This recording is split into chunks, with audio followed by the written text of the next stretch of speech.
Om Swastiastu. Selamat pagi, salam sejahtera untuk kita semua. Salam, namo buddhaya, salam sehat untuk Bapak Ibu sekalian, rahayu. Sebelumnya kami ucapkan terima kasih atas partisipasi Bapak Ibu sekalian dalam acara sosialisasi pada pagi hari ini terkait dengan program Kartu Indonesia Pintar Kuliah KIP Kuliah Merdeka tahun 2020. Sebelumnya kami mohon permakluman karena Bapak Kepala Dinas ada tugas lain yang tidak dapat diwakilkan. Untuk itu seizin beliau kami akan membuka acara pada pagi hari ini. Bersama kami hadir Bapak Iwayan Gabriel, SPD NPD, Kepala Sekolah SMA 1 Ubud, selaku Ketua MKKS SMA Sebali, dan bersama kami pula hadir Ibu Fajar Apriani, Stasi PPTP, UPTD BPT Distrik Pora Provinsi Bali.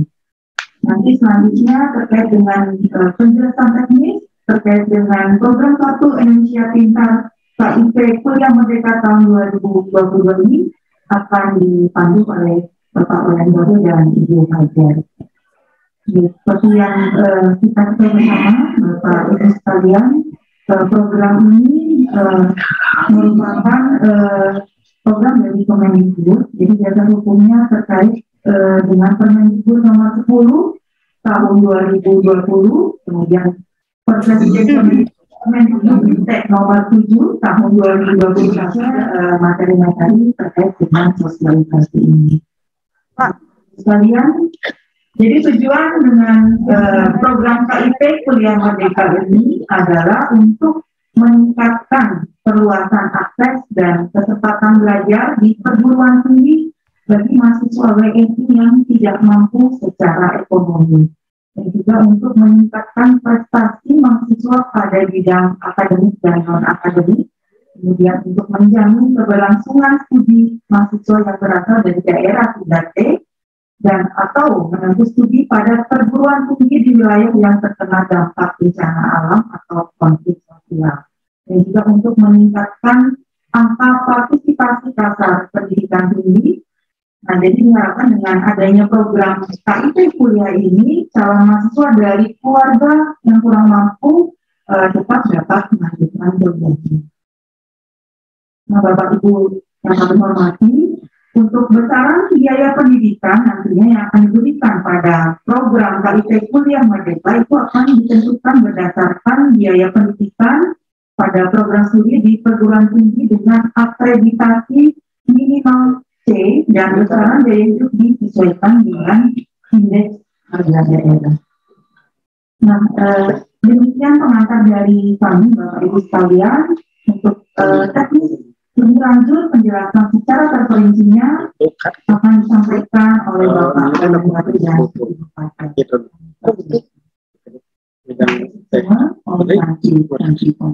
Di stop gitu kan? Dikat Izin Ibu Kepala UPT, Om Swastiastu, Assalamualaikum warahmatullahi wabarakatuh. Selamat ibadah puasa bagi teman-teman, rekan-rekan yang merayakan. Salam sejahtera, salam sehat untuk kita semua. Kita bertemu lagi pada pagi ini bersama Ibu Kepala UPT yang telah membuka tadi, dan Ibu Fajar yang sudah tidak asing lagi, dan saya juga sudah diperkenalkan tadi. Mungkin kita akan berbagi session dalam artian saya akan memandu dan terlibat di dalam sesi diskusi nanti. Pasti akan banyak muncul permasalahan-permasalahan yang perlu mendapatkan penjelasan lebih lanjut.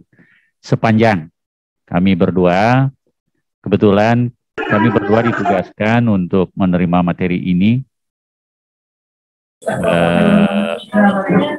dalam diseminasi di Bandung. Maka dari itu pagi ini kita diseminasikan lagi. Oke lah, kalau dikatakan narasumber juga tidak terlalu tepat. karena sesungguhnya materi yang kita akan bawakan sudah ada. Kita hanya melanjutkan. Maka itu sebenarnya kita sebut dengan diseminasi. Oke, apapun itu tujuannya, yang penting materi ini, mekanisme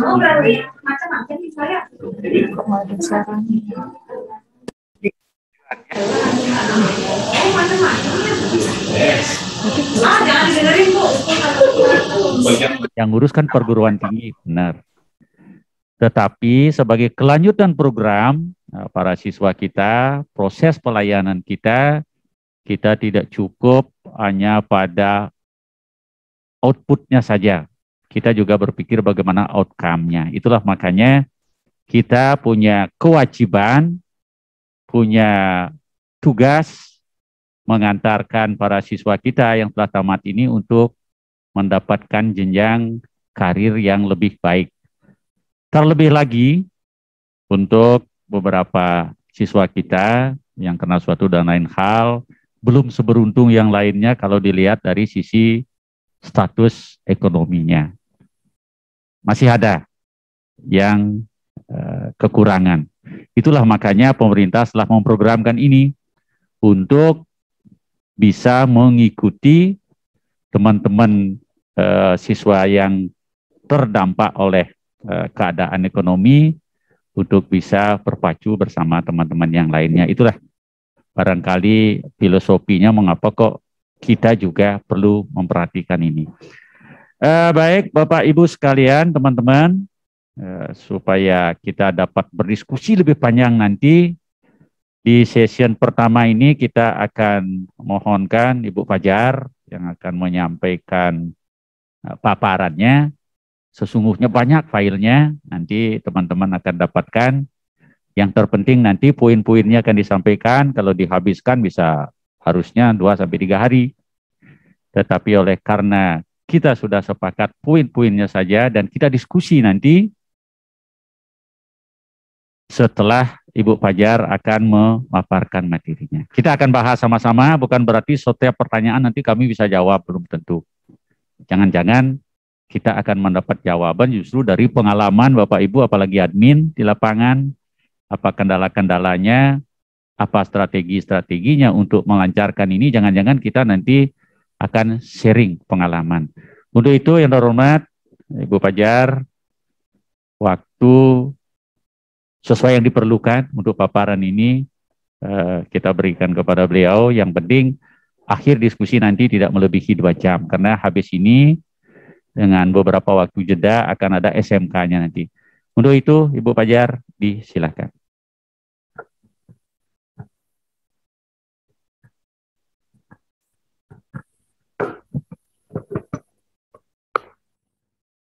Baik, terima kasih atas kesempatannya. Om Swastiastu. Assalamualaikum warahmatullahi wabarakatuh. Salam sejahtera bagi kita semua. Rahayu. Izinkan sebelumnya, seperti sudah disampaikan oleh Pak Wayan Gabre, bahwa kami berdua yang mewakili Disdikpora Provinsi Bali untuk menerima materi KIP Kuliah Merdeka yang programnya dilaksanakan oleh Kementerian Pendidikan, Kebudayaan, Riset, dan Teknologi melalui Puslapdik atau Pusat Layanan Pembiayaan Pendidikan. Baik, Bapak Ibu Kepala Sekolah SMA dan SLB Negeri Swasta Sebali, jadi kami tidak membuat materi yang terpisah. Jadi apa yang kami sampaikan ini adalah benar-benar berasal dari Kemendikbud.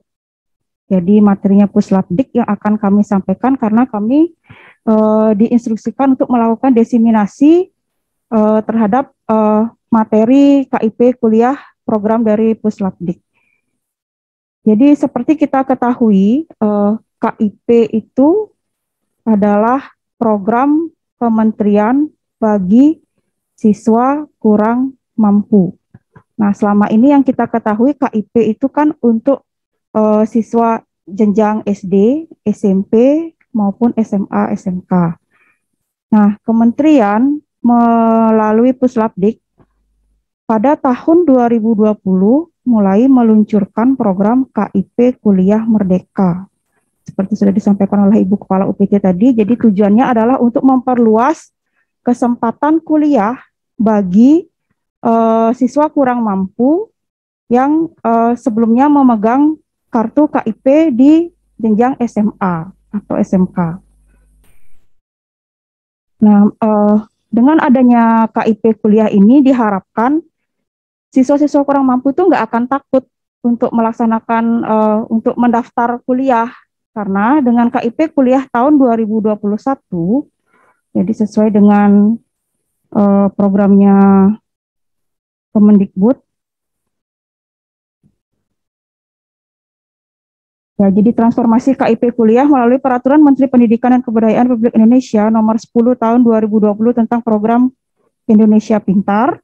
Jadi awalnya mungkin Bapak Ibu sudah kenal yang namanya bidik misi. Jadi awalnya bidik misi. Nah, kalau pada saat bidik misi itu tarif yang diberikan oleh Kemendikbud untuk seluruh universitas itu flat. Jadi tidak memandang dia universitasnya itu akreditasinya, program studinya itu akreditasinya A, B, atau C.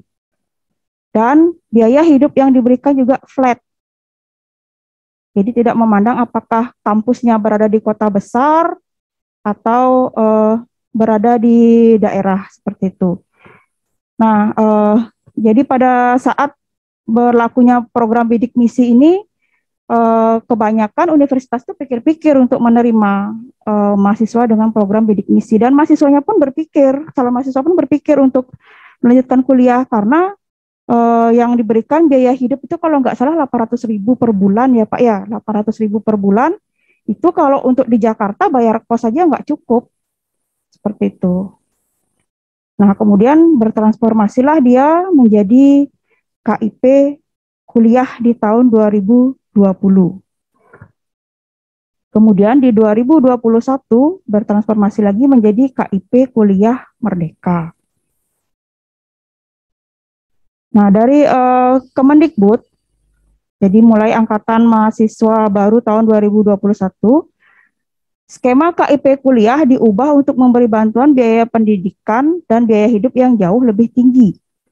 Jadi pada saat tahun 2020, skema KIP kuliahnya itu anggarannya adalah 1,3 triliun. Sedangkan di 2021 oleh Kemendikbud ditingkatkan menjadi 2,5 triliun, jadi 2 kali lipat dari anggaran yang tahun 2020. Nah, biaya pendidikannya disesuaikan dengan prodi. Jadi kalau yang tahun 2020 masih sama dia dengan bidik misi itu, rata-rata besaran uang kuliah adalah 2,4 juta per semester. Nah, dengan biaya kuliah 2,4 juta per semester ini, adik-adik kita yang berpotensi tetapi dia kurang mampu tidak akan berani Bapak Ibu mengambil kuliah di jurusan teknik yang biaya kuliahnya lebih tinggi daripada 2,4 juta, ataupun mereka tidak akan berani untuk masuk di prodi kedokteran yang mungkin biaya kuliahnya atau UKT-nya 12 juta per semester. Kemudian biaya hidup diberikan 700.000 per bulan, disamakan untuk semua daerah di seluruh Indonesia. Bayangkan 700.000. Mungkin kalau di Denpasar bayar kos 500, uang makan 200.000 sebulan. Apakah cukup kira-kira? Tidak. Mungkin kalau di Karangasem mungkin cukup, tapi kalau di Denpasar tentunya tidak. Nah, maka dari itu skemanya untuk tahun 2021 diubah. Jadi biaya pendidikannya disesuaikan dengan prodi. Jika prodinya berakreditasi A, maksimal UKT yang ditanggung dengan KIP Kuliah Merdeka ini adalah 12 juta. Jadi jika ada adik-adik kita yang seandainya dia pada saat ujian masuk perguruan tinggi lulus di prodi kedokteran, mereka nggak akan khawatir bagaimana caranya membayar UKT. Karena jika prodinya berakreditasi A, maksimal ditanggung 12 juta. Kemudian untuk prodi berakreditasi B maksimal ditanggung 4 juta. Dan akreditasi C maksimal 2,4 juta. Kemudian biaya hidupnya juga disesuaikan dengan 5 klaster daerah sesuai dengan standar biaya umum Kemenkeu. Jadi disesuaikan dengan 5 klaster daerah. Jadi daerah klaster 1 yang biaya hidupnya paling murah tanggung 800.000 per bulan. Klaster 2 950.000 per bulan, klaster 3 1.100.000 per bulan, klaster 4 1.250.000 per bulan, dan klaster 5 1.400.000 per bulan. Nah, kira-kira kalau 1.400.000 per bulan, adik-adik kita kuliah di Jakarta itu akan cukup untuk biaya tempat tinggal dan biaya hidup mereka.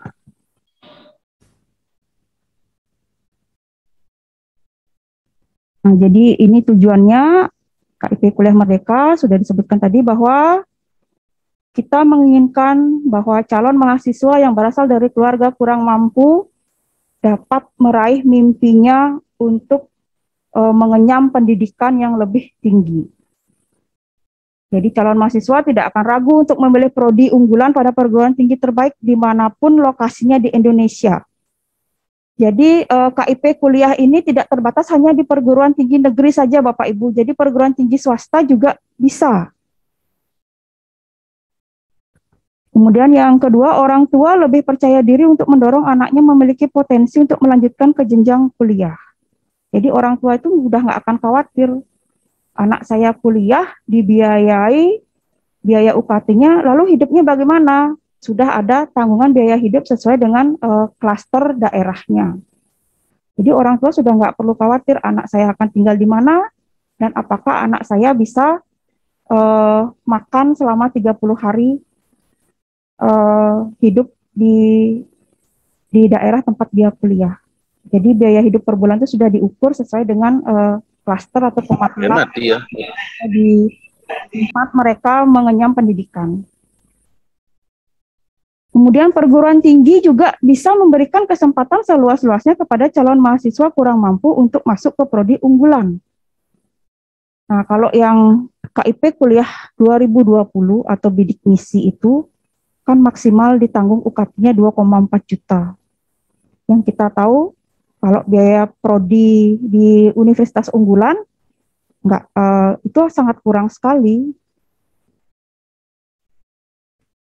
Jadi universitas itu berpikir dia daripada kita nerima mahasiswa yang miskin yang dia nggak akan bisa bayar UKT penuh, lebih baik kita terima yang reguler seperti itu. Nah, untuk menghindari yang seperti itu maka diberikanlah biaya pendidikan sesuai dengan akreditasi prodinya. Jadi mahasiswa memiliki kesempatan yang lebih besar untuk diterima dan berkuliah di universitas dan prodi pilihannya tanpa takut dengan kekurangan biaya UKT karena disesuaikan dengan akreditasi prodinya. Yang keempat, kualitas SDM meningkat dengan memastikan calon mahasiswa yang berpotensi dan kurang mampu tetap dapat kuliah di prodi unggulan. Jadi seperti yang saya katakan tadi bahwa kalau dia misalnya kurang mampu tapi dia berpotensi, dia lulus ujian masuk perguruan tinggi di prodi kedokteran, dia tetap bisa kuliah di sana.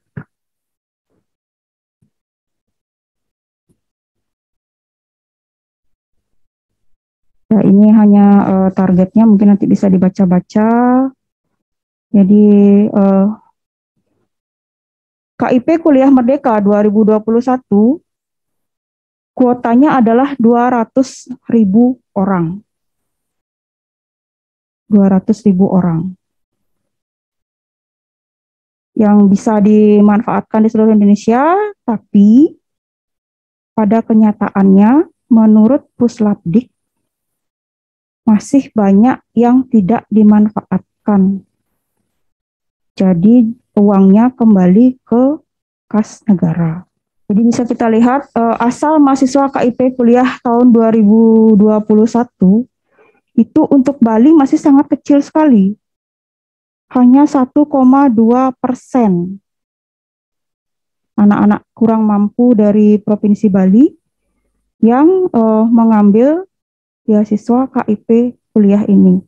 Jadi inilah fungsinya sosialisasi sekarang, karena pada intinya pendaftaran KIP kuliah ini dilakukan ketika si calon mahasiswa itu masih di kelas 12. Jadi maka dari itu kami perlu mensosialisasikan kepada kepala sekolah SMA dan SLB yang memiliki SMA LB untuk mensupport siswanya yang memang benar-benar kurang mampu, utamanya ini tugasnya guru BK ya, makanya kami juga mengundang guru BK dengan supportnya guru BK yang bisa menentukan yang mana sih di sekolah itu siswanya yang memang kurang mampu dan memang dia berhak mendapatkan KIP.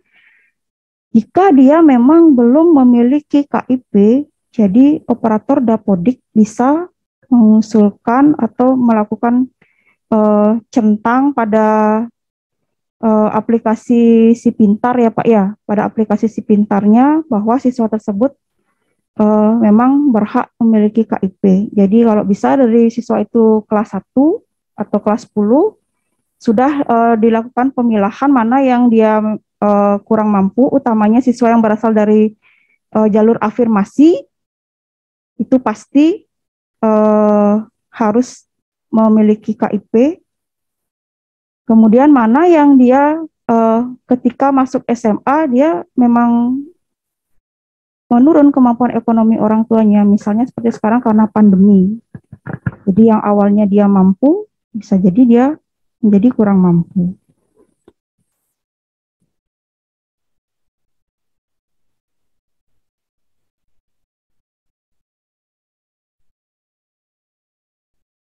Nah, perlu Bapak Ibu ketahui, prioritas penerima KIP Kuliah Merdeka adalah yang pertama, mahasiswa pemegang Kartu Indonesia Pintar. Jadi prioritas yang pertama adalah mahasiswa yang dari SMA-nya dia memang pemegang Kartu Indonesia Pintar dan mendapat beasiswa PIP yang tercantum dalam SK beasiswa PIP. Kemudian yang kedua, mahasiswa dari keluarga miskin atau rentan miskin.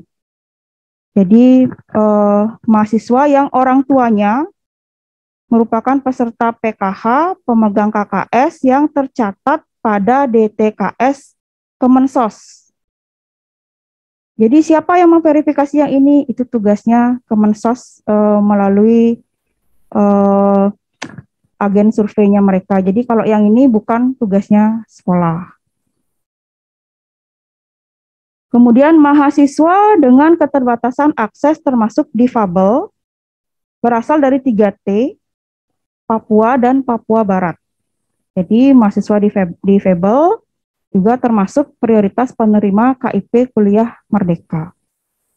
Kemudian yang keempat, mahasiswa pada kondisi khusus karena bencana atau lainnya. Jadi apakah keempatnya ini harus dipenuhi? Tidak.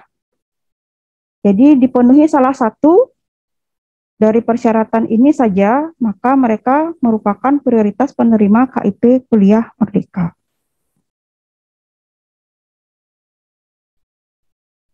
Persyaratannya adalah yang pertama, penerima KIP kuliah adalah siswa SMA, SMK atau sederajat yang akan lulus pada tahun berjalan atau telah lulus 2 tahun sebelumnya. Jadi inilah sebabnya mengapa Bapak Ibu Kepala Sekolah SMA, SMK dan SLB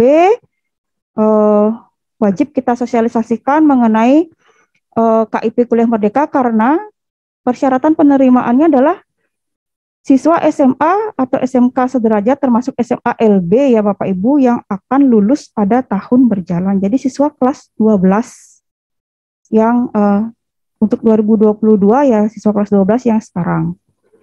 Kemudian persyaratan yang kedua adalah calon mahasiswa atau siswa tersebut lulus seleksi penerimaan mahasiswa baru melalui semua jalur masuk perguruan tinggi dan diterima di PTN atau PTS pada program studi yang telah terakreditasi. Jadi persyaratannya harus diterima dulu, harus lulus dulu, baik itu melalui SNMPTN, SBMPTN, dan sejenisnya. Boleh di universitas negeri maupun universitas swasta. Yang penting program studinya harus terakreditasi. Akreditasinya apa? Minimal C, Bapak Ibu, sesuai dengan persyaratan pembiayaan tadi.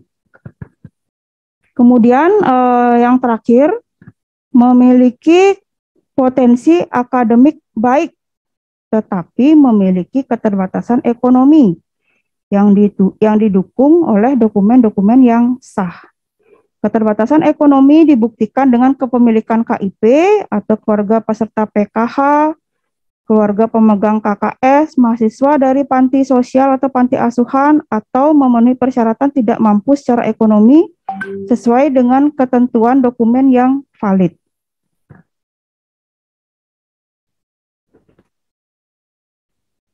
Jadi penerima KIP kuliah itu intinya dia harus pertama, dia adalah tidak mampu. Kemudian yang kedua, dia harus lulus dulu ujian masuk perguruan tinggi melalui semua jalur ujian masuk, baik itu di universitas negeri maupun universitas swasta. Dan yang ketiga, memiliki potensi akademik yang baik. Penerima KIP kuliah tidak boleh menerima bantuan biaya pendidikan atau beasiswa lainnya yang bersumber dari APBN maupun swasta lain yang membiayai komponen yang sama.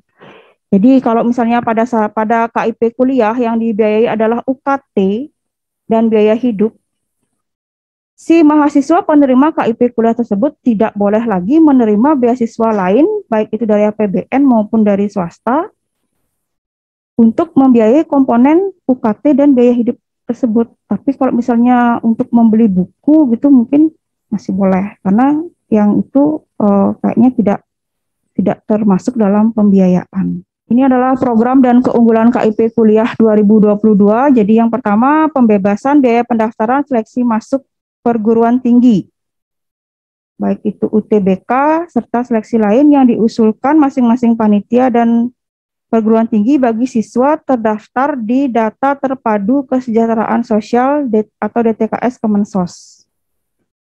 Jadi dari ujian masuk pun mereka sudah dibebaskan dari biaya bagi calon mahasiswa yang terdaftar di DTKS Kemensos. Kemudian yang kedua, pembebasan biaya kuliah atau pendidikan yang dibayarkan langsung ke perguruan tinggi. Jadi biaya kuliah yang dibayarkan ke perguruan tinggi itu sama sekali dibebaskan untuk mahasiswa yang memang pemegang kartu KIP Kuliah Merdeka. Kemudian yang ketiga, bantuan biaya hidup sesuai dengan besaran biaya lokal di masing-masing wilayah perguruan tinggi.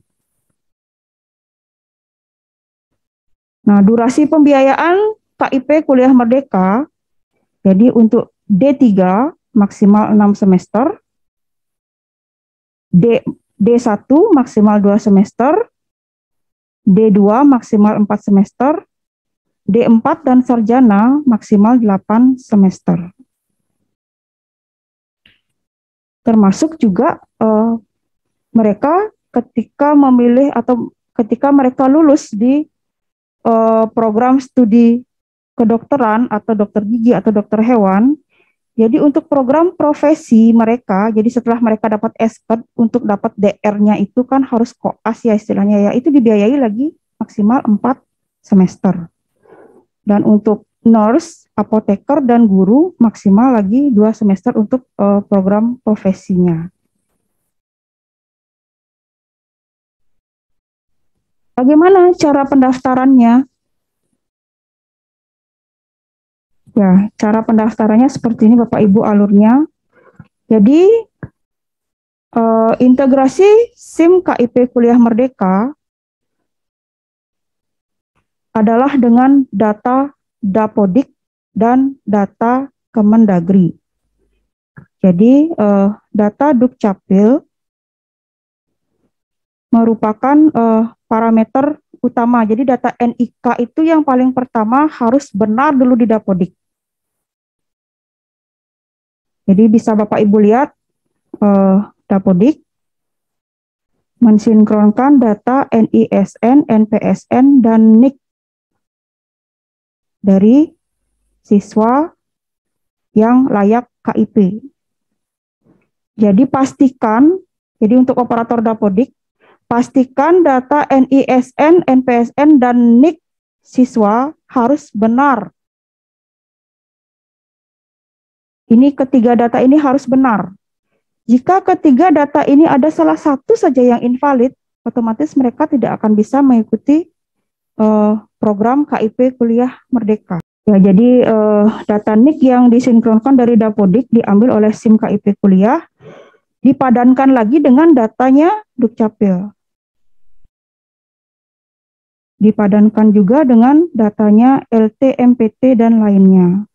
Ke data status seleksi yang ada seperti SBMPTN, SNMPTN, dan seterusnya. Selain dari Dapodik, SIM KIP Kuliah juga mengambil data dari DTKS Kemensos melalui Pusdatin. Jadi data DTKS Kemensos itu diambil juga sebagai database dari calon penerima SIM KIP Kuliah. Kemudian yang di sekolah lagi ada data dari aplikasi SiPintar. Jadi di aplikasi SiPintar ini yang menyatakan bahwa si calon mahasiswa itu sudah memiliki nomor KIP pada saat dia menduduki kelas 12 di SMA.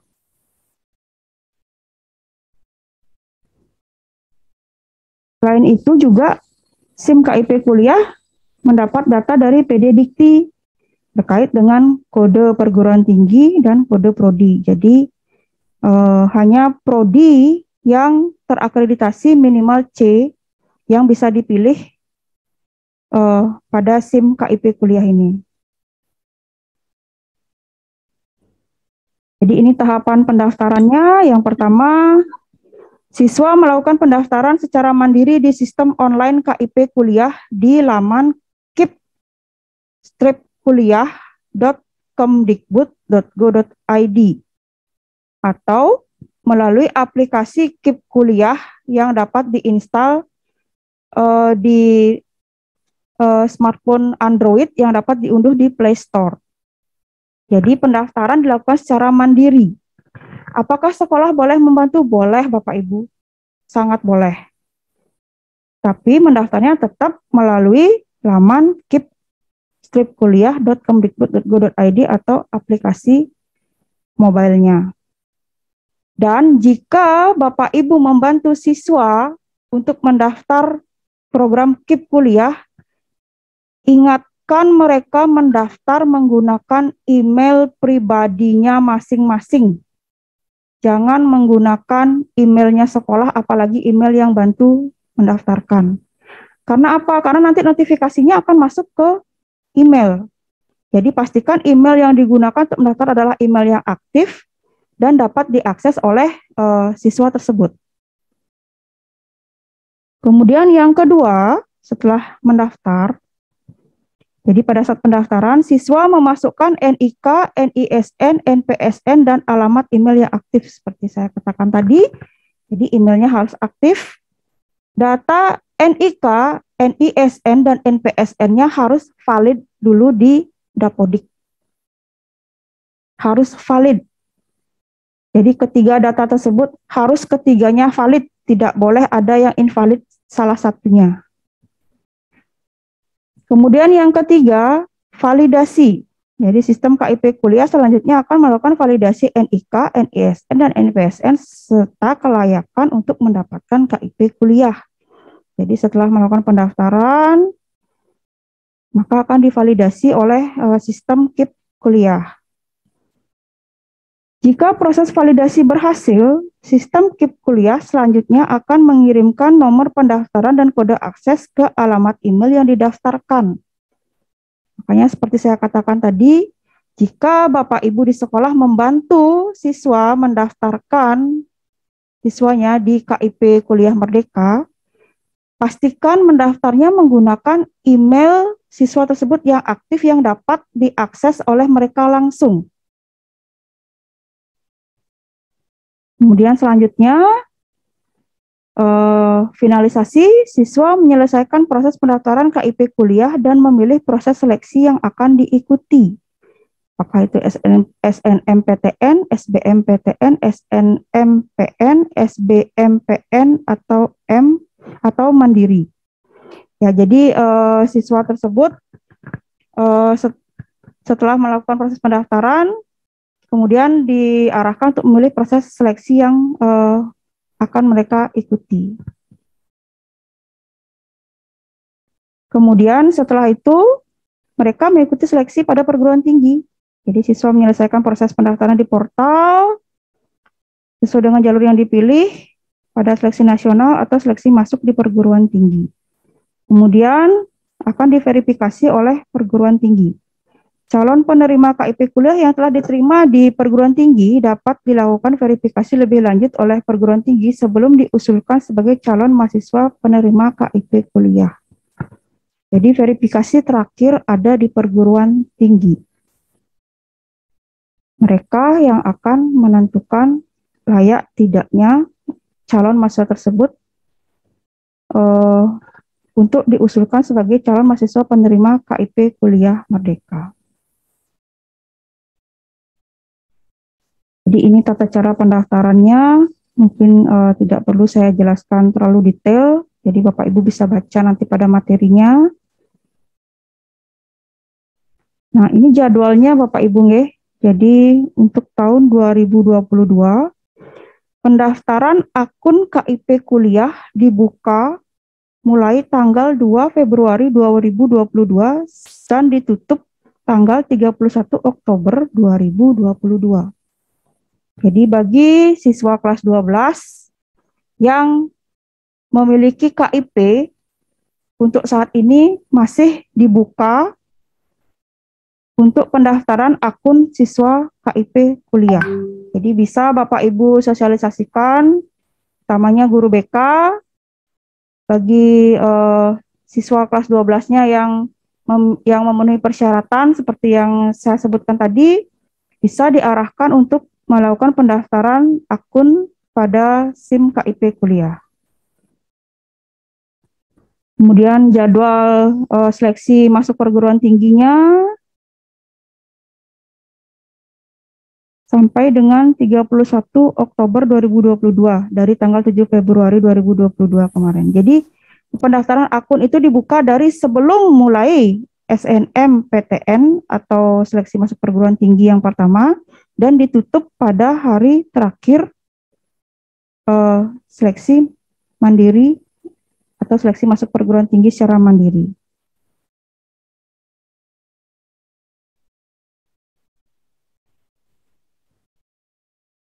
Nah, cara pendaftarannya seperti tadi, bisa mendaftar secara mandiri, bisa juga didaftarkan oleh perguruan tinggi.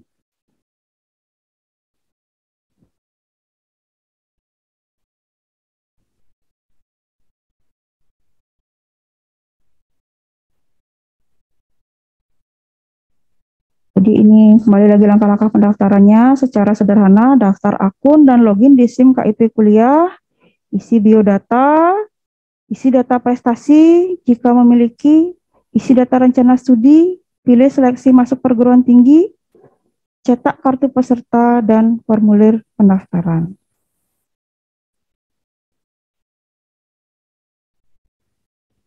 Nah, ini kira-kira tampilan SIM-nya, jadi nggak perlu saya jelaskan secara detail, nanti akan lama, jadi mungkin kalau ada siswanya yang layak menerima bisa dicoba mungkin didaftarkan nanti dengan syarat menggunakan email yang aktif milik siswa tersebut. Nah, jadi ini adalah tampilan sistemnya. Untuk pembuka program KIP kuliah seperti itu. Kemudian selanjutnya mengenai program Indonesia Pintar. Bagaimana Pak? Apakah dilanjut materi dulu? Apa kita buka pertanyaan untuk materi yang tadi? Baik. Jadi kita lanjut ya, karena ini materi satu dan materi yang berikutnya saling terkait. Jadi program Indonesia Pintar Pendidikan Dasar dan Menengah 2022. Jadi sebelum kita ke KIP kuliah, dasarnya adalah program Indonesia Pintar pada pendidikan dasar dan menengah. Yang kita kenal dengan PIP. Jadi siapa pelaksana program PIP di kementerian itu adalah Puslapdik, Pusat Layanan Pembiayaan Pendidikan Kemendikbudristek. Jadi Puslapdiklah yang bertanggung jawab terhadap segala macam beasiswa-beasiswa yang ada di Kemendikbud. Ini adalah tupoksi Puslapdik. Kita akan lewati. Nah, bagaimana cara menghubungi Puslapdik? Ini ada kontaknya, ada alamat, nomor telepon, email, dan medsosnya. Jadi jika ada yang Bapak Ibu belum jelas mengenai program PIP, bisa kontak Puslapdik melalui kontak telepon, email, ataupun medsosnya. Nah, jadi dasarnya apa? Program PIP ini dasarnya adalah Permendikbud nomor 10 tahun 2020 dan Persesjen Kemendikbudristek nomor 7 tahun 2021 dan Persesjen Kemendikbudristek nomor 20 tahun 2021. Yang mana tujuannya adalah untuk meningkatkan akses layanan pendidikan, mencegah peserta didik putus sekolah, dan menarik peserta didik putus sekolah. Jadi jika ada peserta didik yang sudah terlanjur putus sekolah karena mereka tidak mampu, bisa melanjutkan sekolah lagi dengan program PIP ini. Siapa penerima PIP? Sama seperti tadi, karena dasarnya KIP kuliah adalah PIP.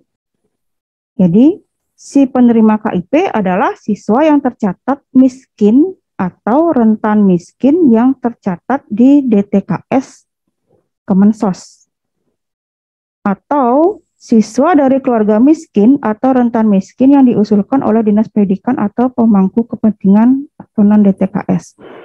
Jadi jika Bapak Ibu, kepala sekolah, dan guru BK mengetahui ada siswa yang berasal dari keluarga miskin atau rentan miskin yang dia tidak tercatat di DTKS dan belum memiliki kartu KIP, bisa diusulkan melalui aplikasi Si Pintar yang nantinya akan diusulkan oleh admin dinas sebagai calon penerima PIP. Calon ya Bapak Ibu, jadi calon.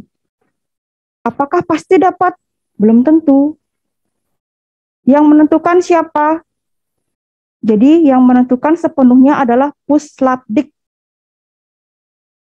Sekolah, Dinas Pendidikan hanya mengusulkan. Yang menentukan siapa yang akan mendapatkan dan akan tercantum pada SK, sepenuhnya ditentukan oleh Puslapdik.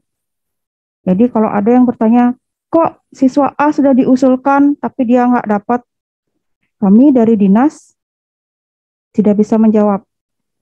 Yang bisa menjawab adalah Puslapdik. Jadi Bapak Ibu bisa langsung bertanya kepada Puslapdik.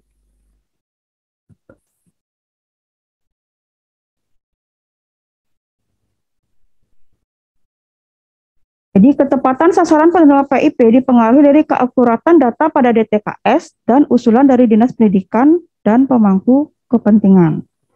Jadi siapa-siapa saja penerima PIP, apakah sudah tepat apa belum, itu tergantung dari usulan Bapak Ibu di sekolah bagi siswa yang memang layak untuk menerima PIP. Jadi kebijakan penyaluran dananya mungkin Bapak Ibu semua sudah paham ya. Nah, jadi penyaluran dana hanya diberikan kepada penerima PIP yang telah memiliki rekening aktif. Jadi siswa yang sudah tercantum di SK pemberian PIP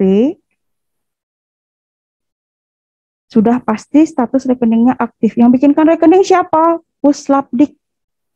Jadi Puslapdik langsung yang membikinkan rekening dan harus diaktifkan oleh siswa tersebut setelah mereka menerima SK PIP.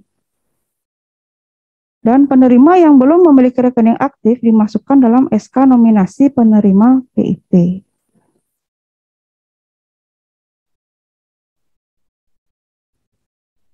Jadi yang tercantum di SK pemberian PIP adalah daftar nama peserta penerima PIP yang telah memiliki rekening aktif dan mendapatkan dana PIP. SK nominasi yang belum memiliki rekening aktif dan diharapkan segera melakukan aktivasi rekening untuk dapat ditetapkan sebagai penerima PIP pada SK pemberian PIP. Jadi siswa-siswa yang mendapatkan PIP kalau nggak salah ya Pak ya di aplikasi Si Pintar ya. Jadi aplikasi Si Pintar di sekolah mohon maaf saya kurang tahu bagaimana tampilannya karena saya belum pernah melihat. Jadi sepertinya siswa-siswa yang memang dia berhak mendapatkan PIP akan muncul di aplikasi Si Pintar termasuk dengan nomor rekeningnya yang harus mereka aktifkan Pak ya. Kalau nggak salah ya.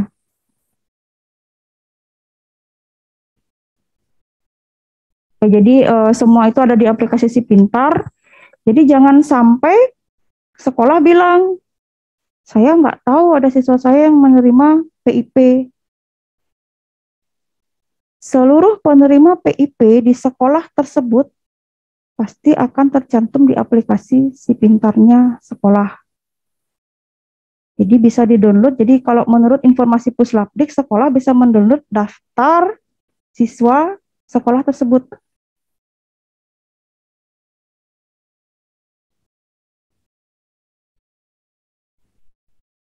Jadi proses aktivasi rekening, penyampaian SK, nah seperti ini SK pemberian PIP dan SK nominasi penerima PIP beserta seluruh daftar nama siswa seluruhnya dapat diakses di aplikasi Si Pintar oleh Dinas Pendidikan, Satuan Pendidikan, dan pemangku kepentingan.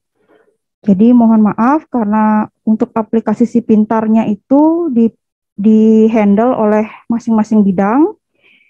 Jadi saya kurang begitu paham karena yang di bawah yang saya handle adalah Dapodiknya. Jadi jangan sampai sekolah mengatakan kami tidak tahu ada siswa kami yang menerima PIP. Jadi untuk operator Dapodik kami mohon bantuan untuk selalu mengecek datanya pada Si Pintar. Nah, dari setelah muncul nama ini, untuk mengaktifkan, silakan datang ke bank kalau nggak salah. Kemudian setelah aktif, silakan Satuan Pendidikan mengunggah foto buku tabungan yang mencantumkan lembar identitas dan riwayat transaksi pada aplikasi Si Pintar. Jadi setelah datang ke bank, di-print buku tabungannya, kemudian di-scan dan di-upload di aplikasi Si Pintar.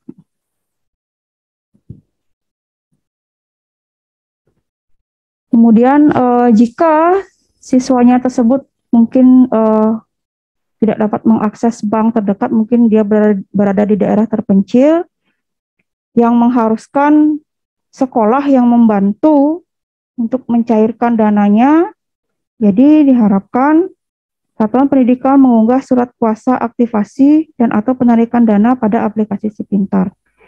Tapi untuk yang ini, saya rasa kalau di Bali, kayaknya tidak susah mengakses bank yang sebagai penyalur PIP. Nah, bagaimana penetapan penerima PIP dari DTKS? Yang pertama, dia tercatat di DTKS, dipadankan data NIK, NISN, dan NPSN-nya dari Dapodik yang tercatat sebagai calon penerima PIP. Kemudian jika rekeningnya belum aktif, mereka diharuskan melakukan aktivasi, rekening aktif, dananya cair. Dan jika pemadanan datanya sudah sesuai, sudah valid, sudah memiliki rekening aktif, otomatis dananya langsung cair.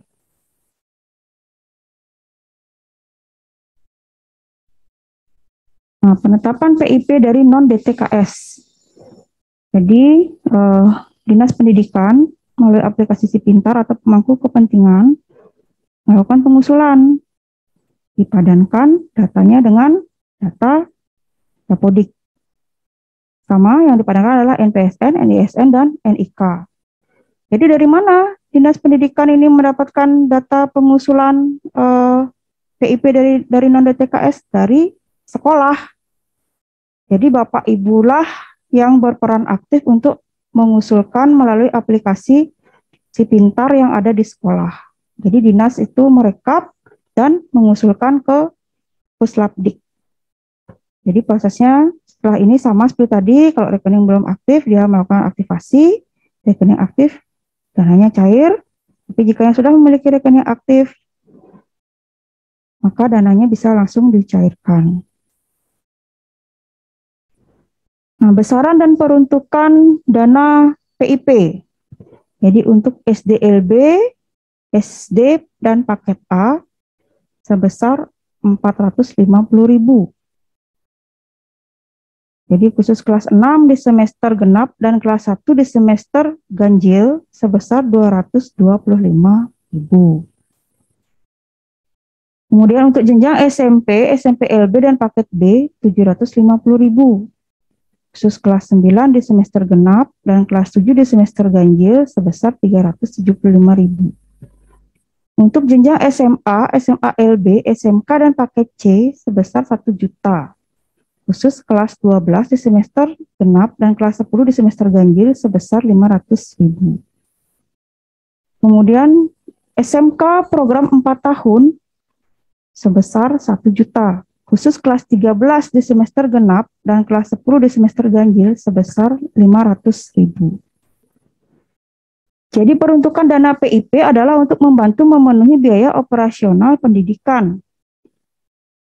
Yang pertama untuk membeli buku dan alat tulis, membeli seragam dan perlengkapan sekolah, membiayai transportasi ke sekolah, biaya kursus bagi peserta didik formal, biaya praktik tambahan dan biaya magang bagi yang di SMK, dan uang saku peserta didik. Jadi ini tata cara aktivasinya seperti yang sudah saya sampaikan. Dilakukan langsung oleh peserta didik ke bank atau melalui kuasa peserta didik dilakukan oleh sekolah ke bank.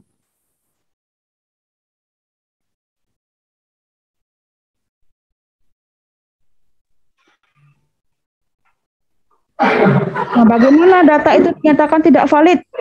Yang pertama, nama peserta didik tidak valid ketika namanya tidak diisi, tidak mengandung arti, mengandung angka atau spesial karakter, atau nama siswa sama dengan nama ibu kandung. Itu dinyatakan nama peserta didik tidak valid. Kemudian data nama ibu kandung tidak valid jika data tersebut tidak diisi, tidak mengandung arti, mengandung angka atau spesial karakter, nama ibu sama dengan nama siswa. Kemudian tanggal lahir dinyatakan tidak valid jika usia sekolah di luar usia 6 sampai 21 tahun. Jadi maksimal siswa SMA atau SMK itu 21 tahun. Mungkin kalau SLB dan paket kejar paket itu ada aturan tersendiri lagi. Untuk NISN nyatakan tidak valid jika panjang karakter kurang dari 10 karakter atau lebih dari 10 karakter. kemudian mengandung angka yang berulang secara berurutan, contohnya 0000 sebanyak 10 kali, atau NISN ganda. Nomor KIP yang tidak valid jika panjang karakternya kurang dari 6 digit atau lebih dari 6 digit. Memiliki angka atau huruf yang berulang, seperti contoh AAAA atau 0000, seperti itu. Kemudian untuk NIK yang tidak valid, jika NIK-nya kosong, 0, atau panjang karakternya kurang dari 16 atau lebih dari 16 karakter. Jadi, data-data ini harus dilengkapi di Dapodik. Dan dipastikan NISN, NIK, NPSN-nya valid. Mungkin Bapak Ibu operator sudah paham ya. Jadi ketika nama ibu kandung yang diketikkan di aplikasi Dapodik tidak sesuai dengan data yang ada di kartu keluarga atau data yang tercantum di database-nya Dukcapil, maka otomatis dia akan invalid. Begitu juga dengan NIK, tanggal lahir, dan nama peserta didik.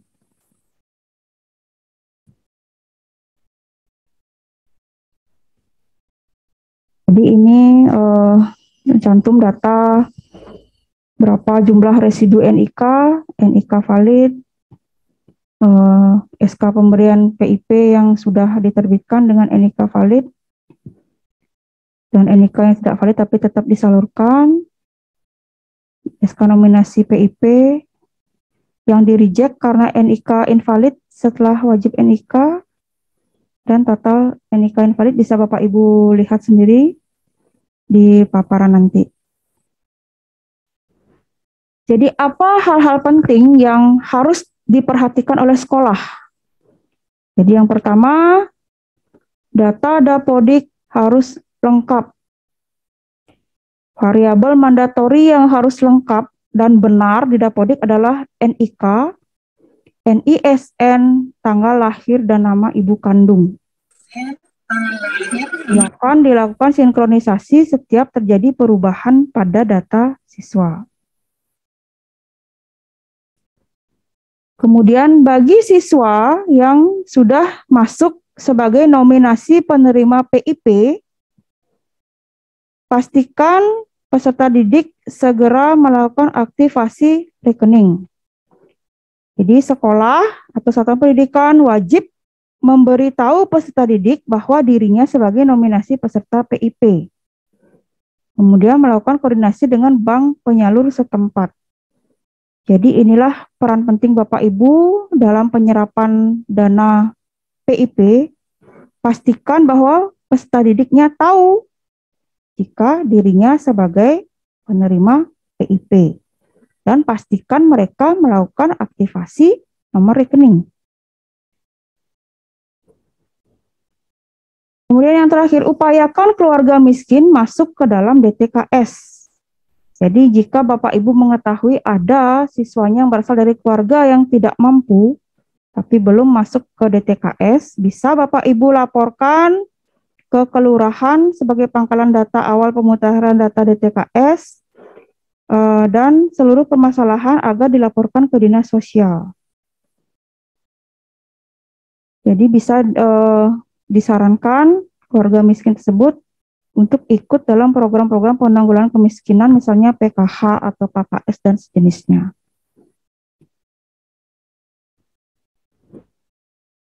Nah, untuk saat ini, menurut Puslapdik, jadi KIP ATM sebagai penanda penerima PIP sudah diganti menjadi KIP digital yang dapat dicetak oleh sekolah melalui aplikasi Si Pintar.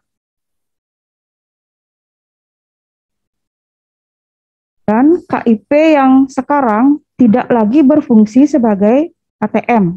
Jadi kartu ATM akan diberikan oleh bank penerbit nomor rekening.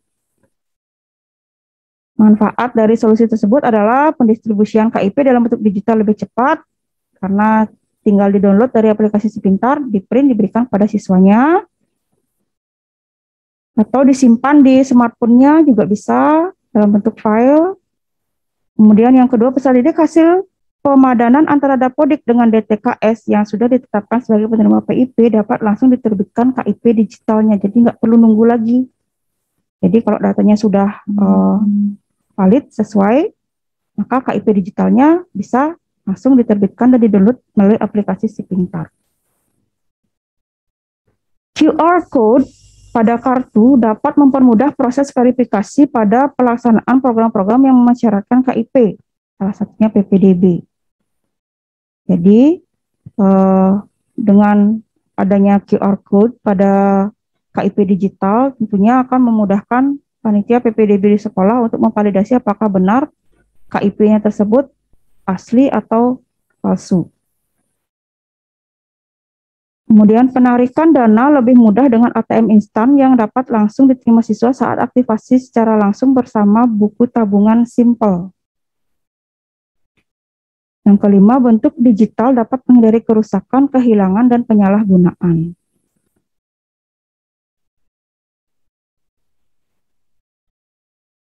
Jadi apakah KIP itu bisa dibatalkan? Bisa. Siapa yang berhak membatalkan? Semua itu merupakan haknya Puslapdik. Yang pertama langsung dari Puslapdik atau berdasarkan usulan dinas. Yang bagaimana yang KIP-nya dibatalkan jika siswa tersebut sudah tidak lagi tercatat dalam DTKS atau siswa tersebut sudah tidak lagi berasal dari keluarga miskin atau rentan miskin.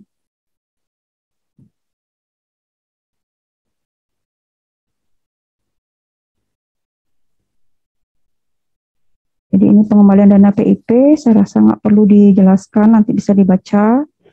Rekapitulasi penyaluran bisa dibaca langsung nanti.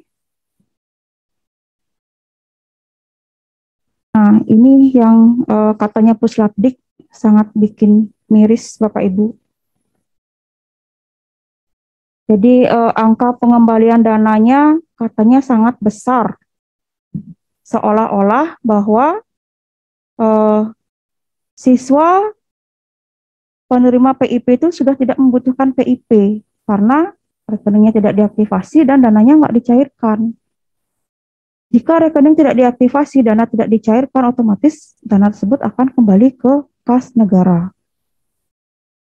Nah, jika terus seperti ini, maka nanti analisis pemberian PIP yang akan diajukan kementerian untuk dicantumkan dalam APBN bisa diturunkan karena terlihat banyak siswa yang tidak mencairkan dananya, dianggap siswa tidak membutuhkan PIP.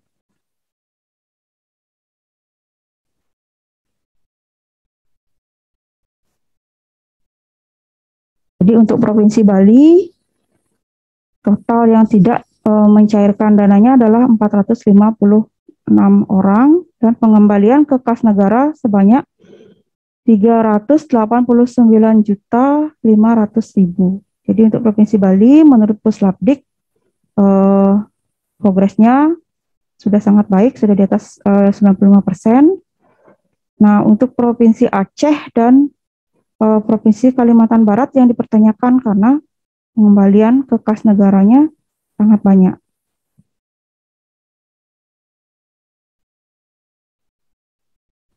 Ini masa pengembaliannya. Ini penyaluran dan pengembalian.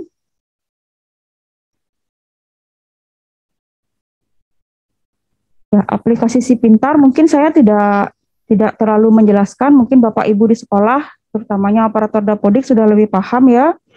Jadi Si Pintar adalah aplikasi berbasis web yang dikelola oleh Puslapdik untuk menyimpan, memproses, dan mendistribusikan informasi program Indonesia Pintar kepada publik dan pemangku kepentingan. Jadi PIP program aplikasi Si Pintar yang di sekolah bisa Bapak Ibu informasikan kepada siswa yang menurut Bapak Ibu layak untuk menerima PIP agar dicentang dia layak KIP, dan ketika sudah terbit SK-nya agar disampaikan kepada siswa yang berhak menerima. Jadi datanya dari mana? Datanya dari kantor staf presiden. Bisa dia mengajukan jika mereka menemukan ada masyarakat yang memiliki anak yang masih sekolah, masyarakat kurang mampu yang memiliki anak masih sekolah, atau dari KPK, dari kementerian lain, TNP 2K, dan lain sebagainya. Kemudian dari Dinas Pendidikan, dari sekolah, untuk diusulkan dalam aplikasi Si Pintar, yang datanya akan dipadankan dengan data Dapodik dari Pusdatin, dan ketika nanti si siswa tersebut dinyatakan sebagai layak penerima KIP dan terbit SK, maka dananya akan disalurkan melalui Bank BRI atau BNI yang memang bekerja sama sebagai bank penyalur dana PIP.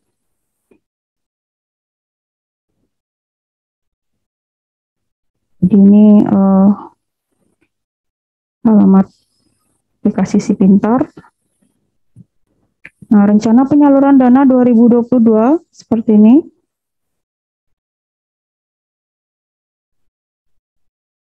Jadi realisasi per Maret 2022 sebanyak 55,03% seluruh Indonesia. Nah, bagi Bapak Ibu yang mungkin ingin mengetahui informasi lebih lanjut mengenai PIP, bisa mengakses alamat website pip.kemdikbud.go.id atau melalui media sosial mereka. Terima kasih Ibu Fajar telah memberikan paparannya sangat detail dalam waktu yang sesingkat-singkatnya, tetapi sudah mencerminkan semua. Burung camar sakit gigi. Peserta webinar, mari kita berdiskusi. Salam Rahayu, Pak. Salam Rahayu, durus. Selamat Mas Santi. Seperti apa yang dipaparkan tadi, ada beberapa hal yang saya ingin sampaikan terkait dengan dana PP atau PIP ini.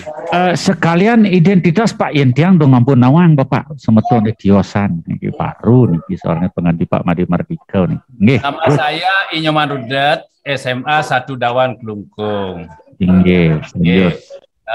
Tiang sudah sering menangani dana PIP. Nah, dari perjalanan dana PIP yang berlangsung di SMA Sudawan, kalau dulu tahun 2015, 16, 17, itu banyak sekali yang mendapatkan dana PIP. Karena saya sadar bahwa di tempat saya mengajar, di sekolah saya ini, rata-rata anak-anak berasal dari desa. Otomatis secara tidak langsung banyak yang kurang mampu. Dan syarat yang ditetapkan kan sudah saya paparkan pada anak bahwa yang menerima PIP itu adalah seorang mampu, anak yatim dan anak yatim piatu, atau anak yang memiliki saudara banyak, atau anak yang jarak sekolahnya itu jauh dari rumah. Nah, akhir-akhir ini anak-anak kami di SMA Sudawan sedikit mendapatkan PIP. Yang kedua, kadang-kadang ada anak yang tidak memiliki kartu KIP atau PIP. Dan yang berikutnya, anak-anak yang sudah menerima dana PIP, tetapi ketika menerima SK, setiap menerima SK penerima dana tersebut, rekeningnya berbeda-beda, sehingga mengakibatkan anak tersebut setiap menerima dana PIP mengganti buku tabungan. Yang berikutnya ada anak-anak yang betul membutuhkan dana PIP, tetapi dia dapat, sedangkan yang tidak membutuhkan dapat dana PIP. Nah, untuk itu mohon dijelaskan terkait dengan anak-anak yang tidak mendapatkan PIP tersebut, Pak. Karena selama ini di SMA Dawan ada yang dapat 10 kadang-kadang Pak gitu. Itu pun kadang-kadang sudah tamat baru datang SK penerima dana SP berdasarkan SK tersebut gitu. Nah, terima kasih Pak. Nah, sekian supaya tidak banyak saya membuang waktu. Moga-moga dari teman-teman yang lain bisa juga memberikan masukan terkait dana PIP ini. Terima kasih Pak. Terima kasih Bapak dari Dawan. Mungkin kita langsung saja nanti kalau ditunggu lagi yang lainnya dulu kelupaan nanti. Nah, ini mudah-mudahan kalau ada Bapak Ibu teman-teman di sekolah lain juga mengalami hal yang serupa, mungkin ini mewakili. Di mana-mana kayaknya ini ada, terutama yang agak dulu-duluan. Memang pernah sudah tamat, baru muncul SK-nya, kemudian di Uber-Uber mereka tidak sempat datang ke sekolah. Itu memang salah satu faktor penyebabnya. Kita tahu juga memang benar ada yang seolah-olah kita lihat dia lebih miskin tetapi tidak dapat, justru yang lebih tidak miskin menjadi dapat. Nah, dugaannya mungkin nanti kita berbagi dengan Bu Fajar. Saya secara logikanya saja jawab dulu. Mungkin pertama masih ada permasalahan ketika pengusulannya. Itu satu. Mungkin tidak mempunyai sini belum tentu seperti itu. Kedua mungkin sinkronisasi di dapodiknya mungkin seperti apa. Ini mungkin ada masalah juga. Masih juga mungkin. Kemudian data-data ini tidak dilakukan perubahan data, tinggal diambil data sebelumnya, kemudian dipakai untuk data yang sekarang. Ini kan kadang-kadang seperti itu, mohon maaf, kita semua kadang-kadang juga mengalami seperti itu di lapangan. Kita lebih enak, lebih cepat copy paste. Kalau diminta tahun ini kita ambil data tahun lalu atau 2 tahun yang lalu malahan. Nah, untuk itulah sekarang kan dengan raport pendidikan tidak bisa seperti itu lagi. Ini mudah-mudahan ke depannya akan lebih baik. Nah, terkait juga hal-hal teknis barangkali saya sejujurnya tidak bisa dengan pasti memberikan jawaban ini karena sesungguhnya itu sudah berlaku juga di berbagai tempat dulunya. Nah, mudah-mudahan dengan adanya sosialisasi seperti sekarang ini, hal-hal seperti itu bisa terminimalisir. Nah, itu harapan kita. Tetapi kalau dulu masih ada, oke, itu suatu hal. Kadang-kadang juga kan pernah juga terjadi, kadang-kadang antara sekolah dengan pihak BNI, penyalur, istilahnya masih beda pendapat gitu. Sekolah memandang ini bisa, BNI ternyata tidak. Barangkali juga koordinasinya yang perlu ditingkat. Mungkin tambahannya Ibu Fajar ada yang bisa disampaikan lebih teknis mungkin. Silakan dulu sebelum kita memberikan kesempatan pada yang lainnya. Silakan Bu. Baik, Bapak dari Dawan. Jadi pertanyaan intinya, kenapa ada siswa yang dia sebenarnya layak KIP tapi tidak menerima? Dan yang menurut Bapak tidak layak KIP tapi dia menerima seperti atau siswa sudah diusulkan tapi kenapa tidak muncul di SK seperti itu Pak ya? Ya, jadi seperti saya katakan tadi pada saat paparan, siapa yang diusulkan dalam SK sepenuhnya adalah kewenangan. Memasuki ruang kelas masing-masing. Jadi itu adalah kewenangan Puslapdik Bapak untuk penentuan siapa yang memang akan dimunculkan di SK berdasarkan dari data analisis di sistem Sipintar itu. Jadi kemungkinan ini yang seperti disampaikan oleh Pak Gabro tadi.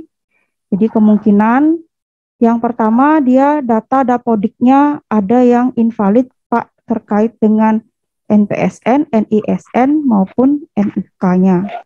Jadi bisa itu dicek dulu, pastikan data tersebut sudah valid ketiganya.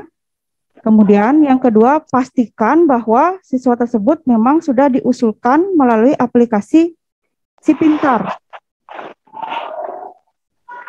Jadi pastikan Bapak Ibu sudah contreng dia layak KIP. Nanti akan direkap oleh admin si pintar yang ada di masing-masing bidang dan akan diusulkan ke Puslavdik. Nah, kemudian kenapa dia bisa nggak muncul padahal datanya sudah benar? Kalau yang itu mohon maaf, nah tidak bisa memastikan, tidak bisa menjawab karena itu adalah kewenangan dari Puslavdik. Jadi kalau memang ingin lebih tahu lebih lanjut mengapa bisa seperti itu, bisa menghubungi kontak Puslavdik melalui alamat website, email, melalui telepon, ataupun melalui medsosnya Puslavdik untuk mendapat penjelasan lebih lanjut. Kemudian kenapa SK-nya itu terbitnya setelah siswa lulus baru dia terbit seperti itu ya Bapak ya. Nah itu juga di luar kuasa kami dari Dinas Pendidikan karena yang menerbitkan SK sepenuhnya dari Puslavdik dan dapat dilihat di aplikasi Si Pintar yang mana aplikasi tersebut adalah aplikasi milik Kemendikbudristek seperti itu. Nah sekarang bagaimana kalau misalnya ada siswa yang datanya dinyatakan tidak valid?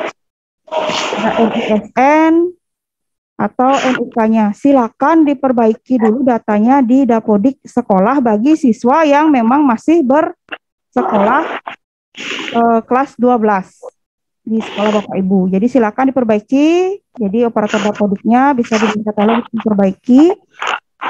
Atau bagaimana jika siswa tersebut sudah lulus tapi dia ingin mengikuti program KIP kuliah juga bisa untuk memperbaiki datanya di laman pd.data.kemdikbud.go.id. Jadi data siswa yang invalid itu jadi bisa diperbaiki secara mandiri melalui website pd.data.kemdikbud.go.id. Jadi kalau ada yang misalnya NIK-nya dinyatakan invalid, kan perbaiki dulu di Dukcapil. Kemudian jika sudah benar, kan fotokopian KK-nya yang mencantumkan NIK yang benar kepada operator Dapodik diperbaiki di Dapodik, kemudian tunggu sinkronisasinya.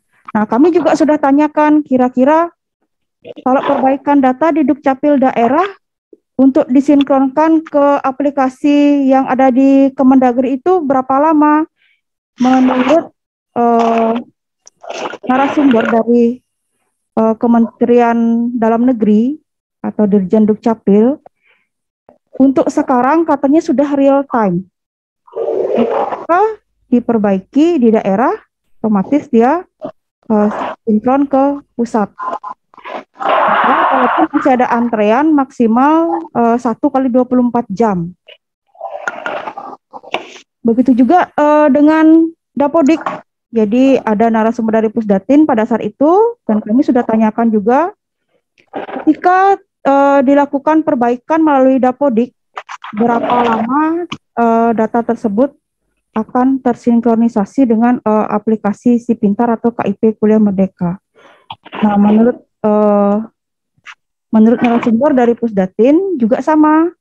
Jadi dia real time, atau kalaupun menunggu maksimal 1 kali 24 jam.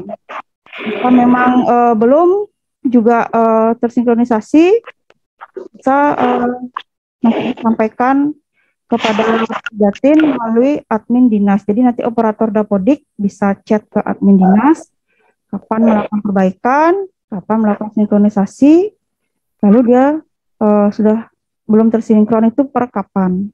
Seperti itu. Jadi bisa dicek apakah sudah 1 kali 24 jam. Kalau dia sudah, nanti admin dinas yang akan membantu menyampaikan kepada Pusdatin. Kemudian kalau ada residu NIK seperti apa? Sama juga. Jadi operator Dapodik silakan menyampaikan kepada admin dinas.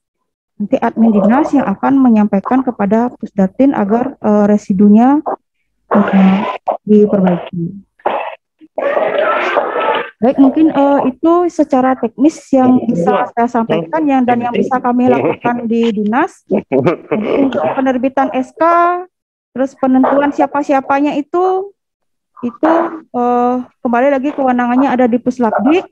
Jadi kewenangan kami di dinas hanya mengusulkan sesuai dengan usulan yang kami dapat dari sekolah, seperti itu. Semoga bisa sebenarnya menjawab permasalahan Bapak yang di Dawan, nggih. Kira-kira Bapak gimana? Baik, itu yang bisa kita sampaikan berdua. Saya yakin ada yang kena penjelasannya, tetapi ada yang masih perlu ditambahkan. Namun demikian, karena antara yang memutuskan masalah-masalah seperti ini bukan kita. Itulah makanya seperti ada jawaban-jawaban yang masih ngambang. Sesungguhnya memerlukan penjelasan lebih lanjut. Termasuk juga ini memang diakui kejadian-kejadian sebelumnya memang sering terjadi hal seperti ini. Sesungguhnya sudah diketahui oleh Puslapdik ya keadaan-keadaan seperti ini, sehingga diupayakan ke depannya untuk hal-hal seperti teratasi dengan cara apa?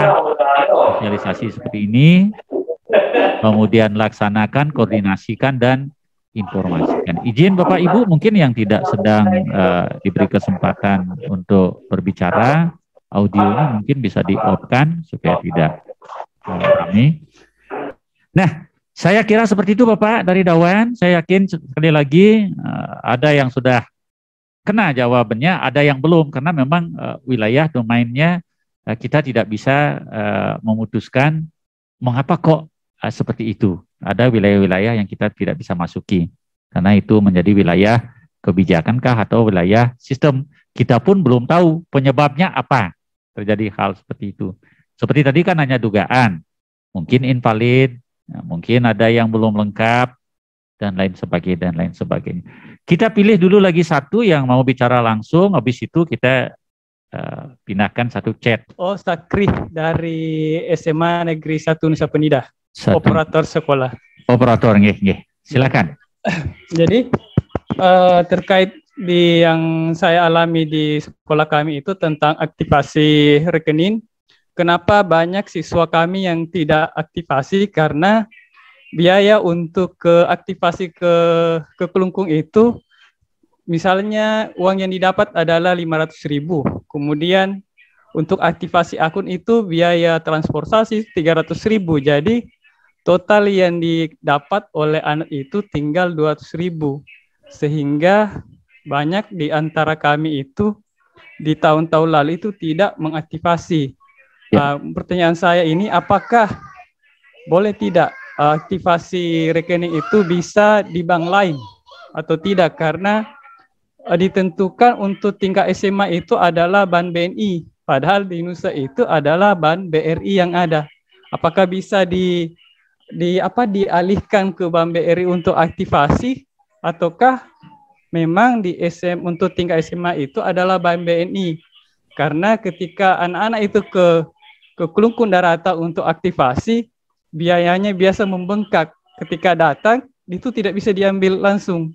Harus balik lagi, kemudian ke sana lagi, jadi kayak membengkak. Makanya ada beberapa di daerah atau mungkin di daerah kami, di wilayah kami itu, ada yang memang tidak mencairkan karena ongkosnya lebih mahal, katanya sih Pak, kayak seperti itu. Mungkin demikian penyampaian dari saya atau beberapa masukan dari kami tentang kondisi yang untuk pencairan PIP-nya. Terima kasih. Terima kasih. Masalah ini ya, ini sulit, memang rumit pertanyaannya, tapi kalau dari sisi kitanya jawabnya yang seperti sudah pernah disampaikan. Begini Bapak Ibu sekalian, tidak hanya Nusa Penida, ini malahan di teman-teman di luar Provinsi Bali, Kalimantan, Papua, katanya bisa 2-3 hari untuk bisa mencapai bank ini. Sudah diusulkan seperti itu. Akan seperti apa keputusannya nanti, ini pihak penyedia layanan ini sudah menerima sesungguhnya ini, tetapi jawabannya belum ada. akan seperti apa, apakah kolektif dengan surat kuasa dari yang memperoleh ini. Katanya sih juga ada kekhawatiran, tapi saya yakin di Bali tidak ada, dikuasakan, duitnya diterima, apa benar nyampe ke yang pemberi kuasa. Kalau di Bali saya yakin tidak ada hal-hal seperti itu. Dosanya berlipat-lipat nanti kalau mengakali orang, apalagi siswa kita yang miskin. Bapak, terkait ini mungkin juga Bu Fajar akan memberikan penjelasan sedikit. Sesungguhnya kita sudah menyampaikan ketika ada kegiatan semacam ini di tingkat pusat. Dan itu sudah menjadi bahan kajian di situ, karena ini juga salah satu penyebab yang saya sebut tadi bedak kumur, itu ya kita membutuhkan tetapi kok tidak cair dan masih harus kembali. Nah itulah faktanya. Bali karena daerah yang mengalami hal-hal seperti dirasakan oleh teman kita di Nusa Penida tidak begitu besar, sehingga pencairan Bali ya lumayan bagus itu, progresnya 97, sekian. Tapi coba bayangkan ada Kalimantan, ada Papua yang besar sekali. Jangan-jangan memang ini penyebabnya, karena sulitnya mencairkan, istilahnya hampir sepadan biaya transportasi untuk mencairkan ini dengan yang didapat, belum lagi waktunya. Nah ini sedang mungkin dipikirkan di situ, akan seperti apa, mari kita tunggu untuk kegiatan yang berikutnya. Kalau ada tambahan silakan Bu, mungkin ada informasi yang teringat oleh Ibu ketika kita dapatkan waktu di Bandung tentang masalah ini. Silakan kalau ada.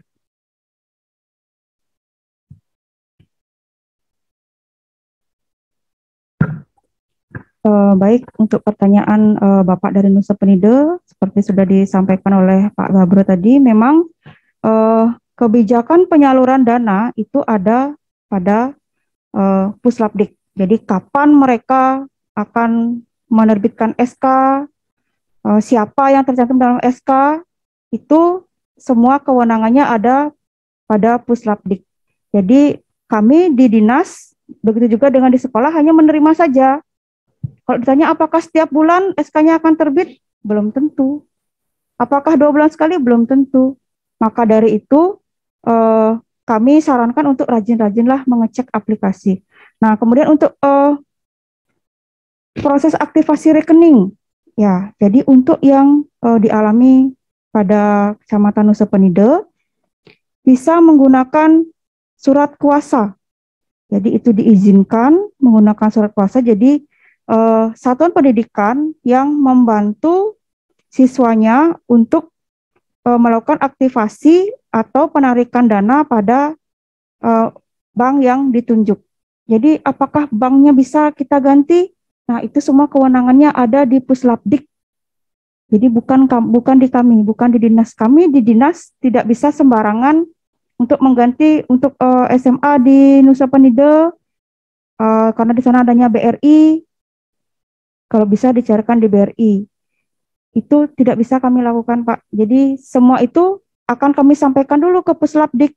Seperti kata Pak Gabro, kita sudah menyampaikan pada saat rakor kemarin bahwa ada hal-hal seperti itu yang menghambat pencairan dana PIP. Nah, bagaimana kebijakannya kembali lagi kepada Puslapdik. Seperti itu, Pak. Jadi di sini sudah jelas sekali di paparan bahwa ketika terjadi sesuatu dan lain hal yang tidak memungkinkan siswa itu untuk ke bank mengaktifasi rekening atau menarik dananya, bisa dikuasakan kepada satuan pendidikan.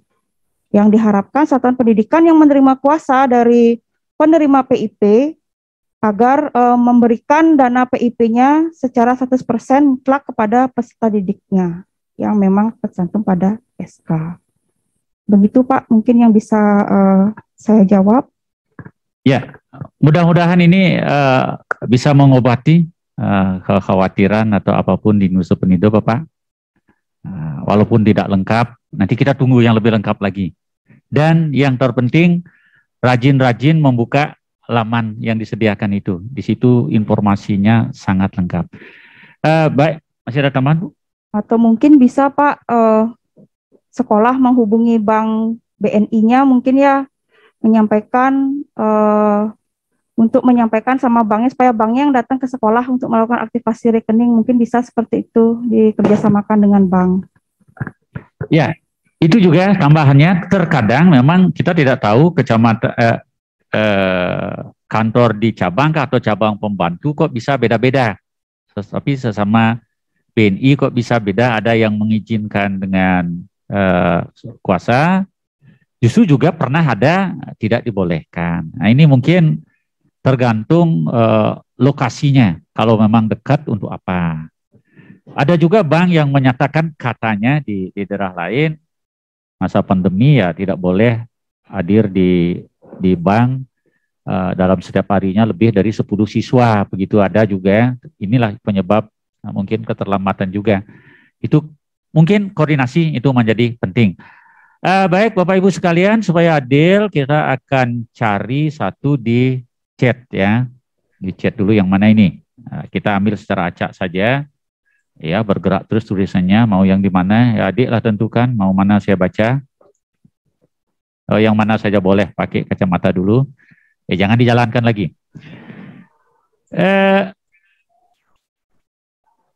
Oke lah, dari SMA Muhammadiyah 2. Izin bertanya untuk penerbitan SK pemberian apa ada jadwalnya per bulan atau kapan? Jadi kita bisa mengeceknya di Si Pintar. Nah, kita berbagi lagi karena di depan berdua ini.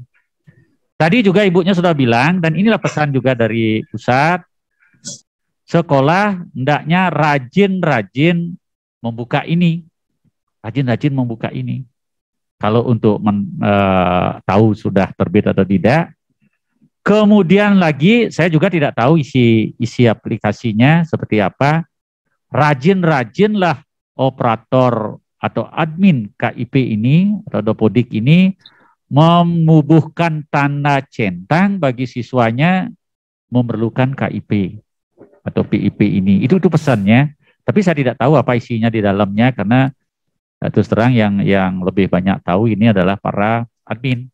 Nah, sehingga jawabannya, kalau jadwalnya tadi kalau beberapa jadwal ibunya sudah menayangkan, terutama KIP-nya itu ada jadwalnya, ada yang sudah lewat, tapi tidak apa-apa, memang sosialisasinya agak lambat, tetapi siswa kita yang baru tamat mudah-mudahan sudah melakukan itu.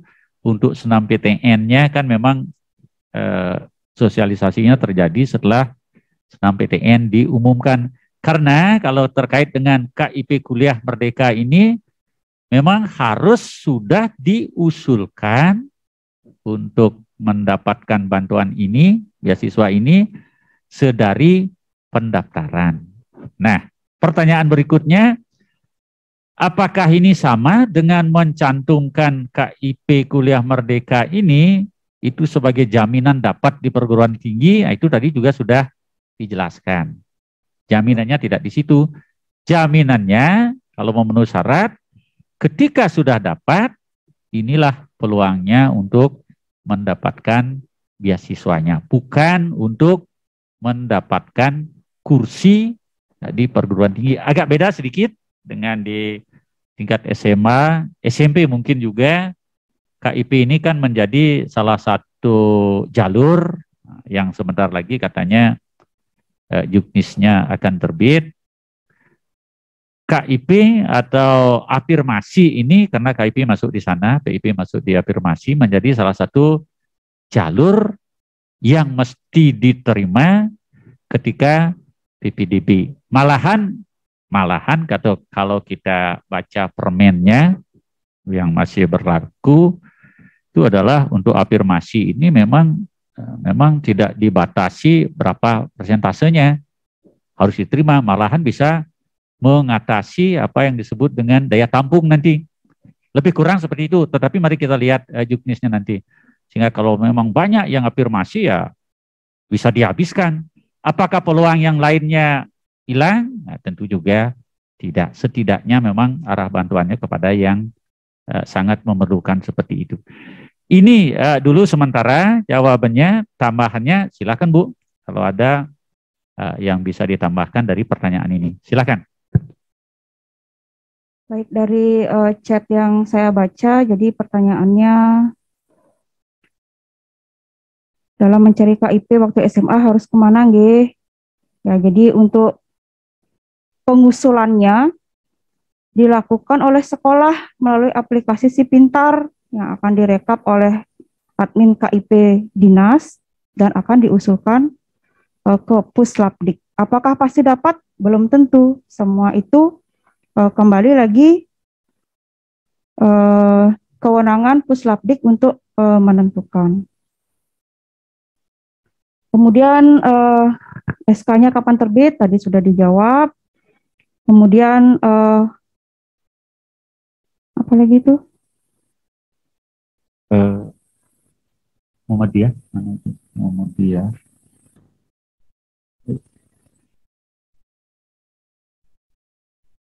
Khusus bagi siswa miskin tidak punya kartu dan non-DTKS, apakah hanya kriteria penghasilan saja yang kecil? Apakah ada kriteria yang lain? Ya, jadi kriterianya itu adalah seluruh penghasilan satu keluarga itu, jadi antara penghasilan ayah, ibu digabungkan, dibagi dengan jumlah tanggungan itu tidak sampai 700.000 kalau nggak salah.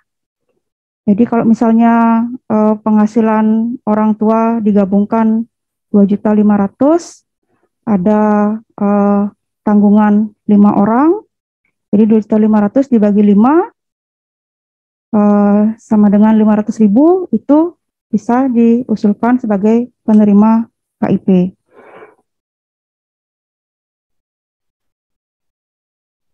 Kemudian nah, jadi ada di chat ini yang berbagi, jadi terkait yang jauh dari BNI, bisa BNI-nya diundang ke sekolah untuk melakukan aktivasi rekeningnya seperti itu. Di sekolah kita banyak yang punya KIP dan ada beberapa yang punya kartu KIP namun tidak cair beasiswanya. Mohon solusinya. Nah, seperti yang tadi saya katakan, jika dia punya kartu KIP, pastikan lagi di Dapodik datanya sudah benar dan valid. Kemudian pastikan juga di aplikasi Si Pintar dia tercantum sebagai penerima KIP. Jadi data KIP-nya itu ada di aplikasi Si Pintar. Bisa dicek di sana. Kalau menurut Puslapdik katanya di aplikasi Si Pintar itu bisa mengecek data siswa di sekolahnya. Jika memang tidak ada datanya, ya berarti memang dia nggak masuk di aplikasi Si Pintar, itu otomatis dana beasiswanya nggak akan cair. Kemudian kalau misalnya semuanya sudah, dia ada di aplikasi Si Pintar, data dapurnya sudah valid, tapi dia di SK nggak ada, bisa menghubungi langsung kontak Puslapdik, karena semua kewenangan ada di Puslapdik. Kami di dinas hanya mengusulkan sesuai dengan usulan yang diberikan oleh sekolah. Jadi kembali lagi kami tegaskan, kami di dinas hanya mengusulkan, tidak bisa memastikan apakah dapat beasiswa atau tidak.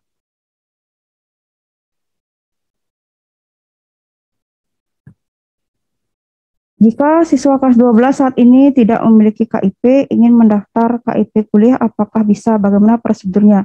Ya, prosedurnya untuk mendaftar KIP kuliah, silakan nanti dilihat di paparan. Di sana sudah ada tata caranya, bagaimana caranya mendaftar, atau jika ingin melakukan live chat, bisa diakses melalui laman kip-kuliah.kemdikbud.go.id.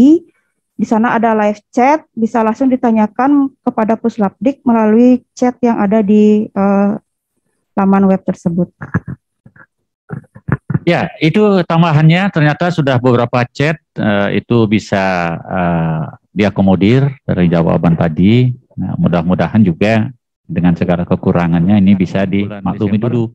Yang terpenting mungkin ada yang berbicara. Silakan Ibu. Terima kasih. Saya Bu Ina dari SMAK Thomas Aquino. Siap. Silakan Bu, lanjut. Ya, terima kasih Pak. Berdasarkan pengalaman Pak ya, mungkin ada beberapa kendala yang dihadapi oleh kita semua mengenai KIP ini karena kurang koordinasi antara orang tua, siswa, dan juga sekolah. Jadi saya hanya memberi sedikit pendapat. Mungkin dari Dinas Pendidikan mungkin bisa membuat sosialisasi seperti ini khusus untuk orang tua murid gitu loh Pak. Jadi linknya biar kami sendiri yang membagikan kepada orang tua murid agar koordinasi ini bisa dipahami dengan baik oleh semua pihak gitu, sehingga ya tidak ada dana yang dikembalikan gitu, biar bisa digunakan dengan baik untuk semuanya. Gitu, itu saja Pak dari saya. Terima kasih banyak. Terima kasih Bu Ina, bagus. Nah, memang orang tua juga harus tahu mekanismenya seperti apa ya. Nanti kena saran ke dinas menugaskan sekolah juga bisa nanti. Sekolah yang mengundang komite juga bisa nanti. Atau saat sosialisasi PPDB juga bisa. Tapi kalau mau webinar kan, nanti kita coba koordinasikan dengan Ibu Kepala UPT, BPTikdik. Hal ini memang nyampe harus juga ke stakeholder. Itu orang tua, siswa nyampe, apalagi sekolah. Yang terpenting dulu sekarang, dengan nyampenya di sekolah, informasi yang tepat, yang lengkap, yang benar, efek dominonya akan nyampe ke siswa, akan nyampe ke orang tua dan masyarakat. Pastikan sekali lagi ketika mengusulkan, terutama bagi yang tanpa kartu atau KIP itu, jangan begitu saja mengusulkan dianggap sudah selesai. Nah, apakah ada proses untuk masuk di DTKS-nya, ya silakan. Itu ada kaitannya dengan dinas sosial. Dan yang perlu juga dipahami, tambahan sedikit, apakah beasiswa ini bantuan sosial? Nah, kan itu. Sehingga kalau ada kalimat nanti tidak boleh mendapat double dalam hal mana? Karena tidak menutup kemungkinan yang dapat KIP ini juga menerima bantuan sosial. Itu dikatakan kalau saya tidak salah tangkap, bukan dikategorikan double. Kalau ada keluarganya menerima BLT sebagai misal, lalu mahasiswanya atau siswanya memperoleh KIP, ini tidak dikategorikan double. Nah, sebelum ditutup, Ibu ada tambahan Bu tentang saran tadi, orang saran tadi.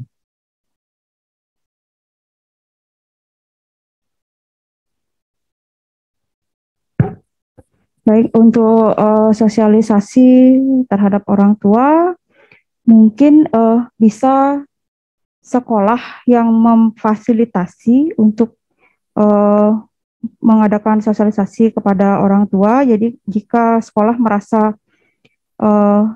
belum mampu menjelaskan, mungkin bisa mengundang kami dari dinas atau mengundang Pak Gabro untuk membantu menjelaskan kepada orang tua siswa. Jadi usulnya sangat baik, nanti akan kami sampaikan kepada pimpinan dulu, bagaimana keputusannya itu kembali lagi kepada kebijakan pimpinan kami. Ya, terima kasih. Izin menyimpulkan sebab waktu sudah berakhir. Itulah yang membatasi kita, bukan membatasi link atau akses, tidak. Kesimpulannya, pertama, seluruh materi yang kami dapatkan di pusat tentang masalah ini kita sudah sosialisasikan nyampe ke tempat semestinya. Lengkap dengan file-file yang kita sampaikan. Sudah ada di chat filenya, apalagi sudah ada. Tidak ada alasan lagi kita belum tahu. Kalau belum memahami boleh, kalau belum tahu tidak boleh. Kemudian yang kedua, pastikan juga ini ada RTL-nya di masing-masing satuan pendidikan yang sudah menerima ini. Rencana tindak lanjutnya akan seperti apa? Apakah mensosialisasikan kepada gurunya, kepada siswanya, termasuk harapan Ibu Ina tadi, supaya juga masyarakat dan orang tua tahu. Itu yang kedua. Pastikan materi sudah diterima, pastikan ditindaklanjuti. Yang ketiga, yang tidak kalah pentingnya, kemudian laksanakan seperti itu, jangan yang lain-lain lagi, Tempat bertanya apa ada? Ada. Di mana? Di laman-laman atau link-link yang sudah dikasih tadi. Tanya ke tetangga boleh kalau tetangganya memang memahami ini. Tapi jangan nanti tetangga yang tidak mengerti justru itu dipakai referensi. Sehingga kita berantem yang tidak karuan begitu. Yang penting dasarnya adalah regulasinya, ada kebijakannya, ada dasar yang dibaca. Saya kira seperti itu. Lupa yang terakhir, mohon maaf.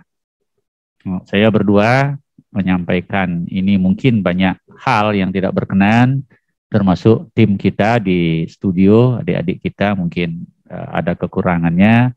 Kami mohonkan maaf, mudah-mudahan apa yang kita mau sampaikan memang seperti itu tersampaikan kepada para stakeholdernya. Mudah-mudahan kegiatan ini bisa berlangsung terus dalam bentuk dan situasi yang berbeda.